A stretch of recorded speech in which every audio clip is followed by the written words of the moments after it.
एक जीता जागता उदाहरण राजकुमार सैनी जी हैं आपके बीच में, जो बीजेपी के सांसद थे, लेकिन जब उन्होंने देखा कि बीजेपी जो है सुप्रीम कोर्ट का फैसला भी जो है ना नहीं मानकर और ओबीसी के आरक्षण में किसी और को जो है कहती है कि हाँ आ जाओ, जिसके पास खुद पहले से ही नौकरियों में कब्जा है नंबर 1 स्थान पर, उसको भी जो है कह देती है कि हाँ आप आ जाओ और इसमें घुस सकते हो। तो राजकुमार सैनी जी ने तुरंत बीजेपी को उसकी गलत नीतियों, विषमतावादी नीतियों के चलते हुए जब उन्होंने देखा तो उसको छोड़ दिया था। राहुल गांधी एक जाना पहचाना चेहरा है, अगर उसकी सदस्यता तुरंत जो है रद्द कर दी जाती है तो एक आम अधिकारी का क्या होगा, एक आम नागरिक का क्या होगा? उसको तो धरती पे से भी, भारत से ही उठवा देंगे, मरवा देंगे। ये सोचने का विषय है। ना मैं कांग्रेस से हूं, ना मैं बीजेपी से हूं, मैं इस भारत की जनता से हूं।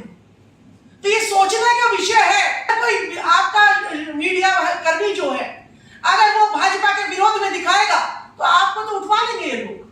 तो ये सब के सोचने का विषय है कि लोकतंत्र की हत्या इतनी निर्ममता से और इतनी जल्दबाजी में क्यों की जा रही है कि राहुल गांधी की या तो पदयात्रा से पहले राहुल गांधी को पप्पू घोषित किया, अब वो काम कर रहा है तो उसके काम से के डर से आप लोग क्या उसको जो है कि कहीं ये आगे कुछ ना बढ़ जाए और ना बढ़ जाए, तो आप उसका सामना नहीं कर पा रहे हैं, इसीलिए आपने उसका अपने रास्ते में से कांटे को हटा दिया है। या तो ये सिद्ध होता है या ये जो आपके काले कारनामे हैं, जो अपने लोगों को आप जो हिंडनबर्ग ने जो रिपोर्ट दी है अडानी के लिए कि उसका मुद्दा सामने ना आए। देखिए पार्लियामेंट किस लिए होती है, विपक्ष किस लिए होता है कि देश में कुछ भी गलत हो रहा है तो पार्लियामेंट में उस पर क्वेश्चन किया जाए गवर्निंग पार्टी से कि आपके यहाँ ऐसा क्यों हो रहा है, आप उसको शेक क्यों दे रहे हो, लेकिन आप उसका जवाब देने की बजाय मुझे सस्पेंड कर देंगे, मेरी सदस्यता रद्द कर देंगे,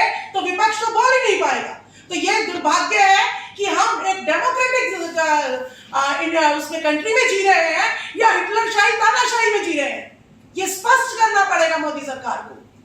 और आपको मैं एक बात और बता देती हूँ कि अगर मोदी सरकार अगर इतना ही जो है फास्ट ट्रैक से काम करती है तो निर्भया कांड दिल्ली में हुआ, आपका मनीषा वाल्मीकि कांड हुआ, ये निर्मम हत्याएं, बलात्कार होते जा रहे हैं, हत्याएं होती जा रही है, लेकिन उसके बावजूद भी अपराधियों के, बलात्कारियों के हौसले बुलंद हो रहे हैं, उन पे क्यों नहीं एक्शन होता तुरंत? क्यों महिलाएं 50% इस देश की आज भी अपनी सुरक्षा के लिए जो है तार अभी एक नई नवेली यूपी में ही नई नवेली दुल्हन के लिए साथ जो है रेप हुआ और उसकी जो है दुर्दशा जो है आपके सामने है ये सब, तो उस पर कोई फास्ट ट्रैक एक्शन क्यों नहीं होता? कोई कोर्ट क्यों नहीं एक्शन लेती इन बलात्कारियों के खिलाफ? तो राहुल गांधी के खिलाफ जो ये एक्शन लिया गया है, उनकी सदस्यता रद्द की गई है, उन पे जो है ना जो आप माफी जो लोग मांग रहे हैं, ये लोकतंत्र की हत्या करने के लिए मांग रहे हैं। देखिए 4 स्तंभ होते हैं, लेकिन 4 स्तंभ तो हमने गिनवा दिए, लेकिन 4 स्तंभ का आधार किसी भी बिल्डिंग के जो पिलर है वो किसी ना किसी बेस पे रखे होते हैं। तो जो हमारा डेमोक्रेटिक कंट्री है इसके 4 पिलर हैं। 4 पिलर आपको बताएं, लेकिन पिलर खड़े किसके होंगे? पिलर खड़े होंगे जनता इसका आधार है चारों पिलर का।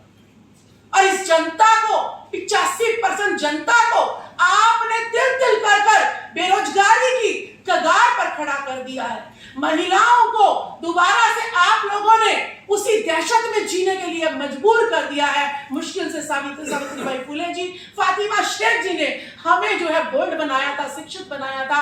हम जो है बाबा साहब अम्बेडकर जी, साहू जी महाराज जी, वीपी सिंह जी के जरिए हमें आरक्षण मिला, हम नौकरियों में आई। लेकिन आज जो दहशत हम देख रहे हैं, अपनी बेटियों को, अपनी बहनों को ये नहीं कह सकते कि आप मीडिया कर्मी में मीडिया जो है ना रात को जाइएगा, कहीं की भी कवरेज कर लीजिएगा।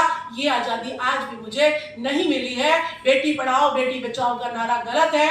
मैं ना बीजेपी के खिलाफ हूं, ना मैं सिर्फ नेताओं के खिलाफ हूं जो भ्रष्टाचार को, जो बलात्कार को और जो लोकतंत्र को और जो संविधान की हत्या करने में लगे हुए हैं। मैं उन सारे नेताओं के खिलाफ हूं। अगर एक्शन लेना है तो सबके खिलाफ एक्शन लो। जितने भी क्रिमिनल बैठे हैं सारे क्रिमिनल्स को, मैं खुद इलेक्शन लड़ चुकी हूं, मैं एक सरकारी नौकरी पर थी और राजकुमार सैनी जी की पार्टी से मैंने सोनीपत लोकसभा से चुनाव लड़ा। देखिए, आपको ईमानदार नहीं चाहिए, आपको टीचर नहीं चाहिए। अगर मैं कोई क्रिमिनल होंगी, मेरे पास पैसा होगा तो वोट खरीद सकती हूँ, ईवीएम में अपने जो है कितने भी घोटाले करवा सकती हूँ। तो मेरे पास जो है पैसा कैसे आएगा 2 नंबर का जब मैं गलत काम करूंगी? यानी आपको नेता बनना है तो पहले भ्रष्टाचारी होना पड़ेगा। ये सिस्टम बदलना पड़ेगा। ये सिस्टम सभी पार्टियां अपना रही है और 2024 में भी अगर ये विपक्ष एक नहीं हुआ, अपने अपने स्वार्थ में, कभी ब्राह्मणवाद हावी हो रहा है, कभी पूंजीवाद हावी हो रहा है, कभी परिवारवाद हावी हो रहा है, इस जनता को कितने वादों में आप जो है पीटोगे? हमें ये समझना है।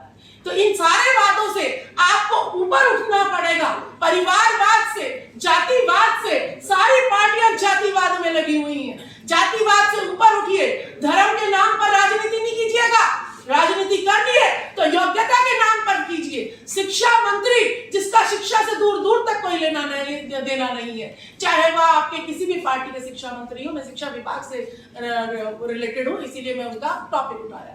तो मेरा यही कहना है कि ये सोशल मीडिया वाले भी, मैं आपको एक बात बताती हूँ, अपने व्यूअर्स बढ़ाने के चक्कर में कोई गलत खबर कि भाई गलत खबर से इससे जो है मुझे पैसे मिल रहे हैं, वो गलत खबर आपकी आने वाली पीढ़ी का, आज तो आपको पैसे मिल रहे हैं लेकिन आपकी आने वाली पीढ़ी का रोजगार भी छीनेगी, उसका सम्मान भी छीनेगी, उसका मान भी छीनेगी और वोट का अधिकार भी छीनेगी। तो इसीलिए आप लोगों से भी अपील है मेरी कि आप जो है सही खबर के साथ खड़े होइए, चाहे आपको व्यूअर्स कम मिले या ज्यादा मिले। राजकुमार सैनी जी की रथ यात्रा, चौथे चरण की रथ यात्रा खत्म हो गई है, 5वें चरण की उनकी रथ यात्रा चल रही है।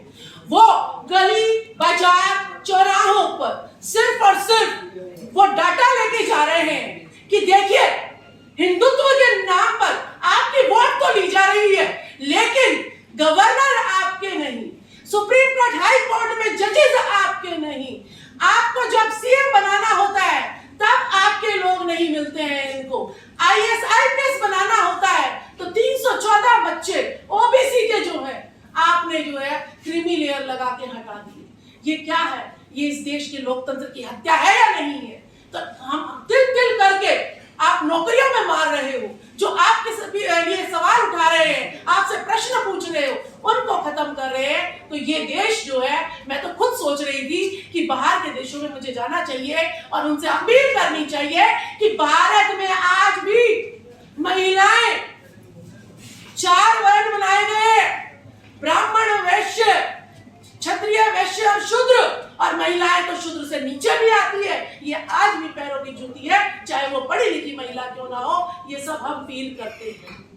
तो हम चाहते हैं कि अगर मेरे देश में ऐसी कोई सरकार नहीं बनती है तो हमें मजबूरन महिलाओं को भी बाहर के देशों में जाके ये कहना पड़ेगा कि हम भारत में सुरक्षित नहीं है। तो राहुल गांधी में क्या करो ना, हमारी भी सदस्यता, मैं सस्पेंड हो चुकी हूँ अपनी नौकरी से। जब नौकरी खो दी, आप क्या मेरे जीवन ले लोगे? जैसे बाबू मुझे जगदेव प्रसाद कुशवाहा जी की, जिन्होंने कहा कि 10 का शासन 90 पर नहीं चलेगा, नहीं चलेगा। 90% शोषित है, इसका जो है धन, जमीन, शासन, सत्ता, प्रशासन पर इसकी हिस्सेदारी होनी चाहिए। हमें आरक्षण नहीं चाहिए, हमें भीख नहीं चाहिए। ये मेरे नेताओं की कमजोरी है। जितने भी बैकवर्ड के, जितने भी SC ST के, जितने भी माइनॉरिटी के MP MLA बैठे हैं, आज सरकार गिरा सकते हैं लेकिन अपने स्वार्थों में लिप्त हैं। अपना बिजनेस चमकाना है क्या तुमको? अपने जनता की लाशों पर आप अपने बच्चों के लिए महल खड़ा करना चाहते हो। अगर आप लोग एक नहीं हुए, हम नहीं चाहते किसी की सरकार गिरे, आप सबका हिस्सा सबको दिलवा दीजिएगा। राजकुमार सैनी जी कहते हैं 100% आरक्षण, जिसकी जितनी संख्या बारी उतनी उसकी हिस्सेदारी। ये MP रखे ना अपनी बातें। प्रधानमंत्री नरेंद्र मोदी जी को कहिए कि हम आपका समर्थन करेंगे, सबका हिस्सा सबको दे दीजिए। ये धर्मनिरपेक्ष देश है। संविधान में साफ साफ लिखा हुआ है कि ये धर्मनिरपेक्ष देश है। हर किसी को उसकी इच्छा के अनुसार धर्म को मानने की इजाजत है। आप एक धर्म को बढ़ावा देने के लिए सरकारी पैसे को खर्च कर रहे हो। ये सरकारी पैसा आपके बाप दादा का पैसा नहीं है, ये जनता के खून पसीने का कर है, ये टैक्स है, जिसको आप सिर्फ और सिर्फ आज एक धर्म के प्रमोशन के लिए लगा रहे हो। तो ये भी बहुत बड़ा जो है जुर्म है। आप बाबाओं के कितने जो है आपको मिल रहे हैं केसेस, और फिर भी हमारे बाबा रोज नए पैदा हो रहे हैं। भाई इतनी बड़ी तादाद में कोई गुरु पैदा हो रहा है, अच्छा उसका तो आप नहीं दिखाते। कोई डॉक्टर जो है भारत में बहुत अच्छा काम कर रहा है, उसका तो आप नहीं दिखाते। कोई वकील जो है जनता के फेवर में काम कर रहा है, उसका तो आप नहीं दिखाते। ये पाखंड और अंधविश्वास महिलाओं में भर भर के 50% महिलाओं को आज इस देश का दुश्मन क्यों बना रहे हो आप लोग? ये सवाल है हमसे।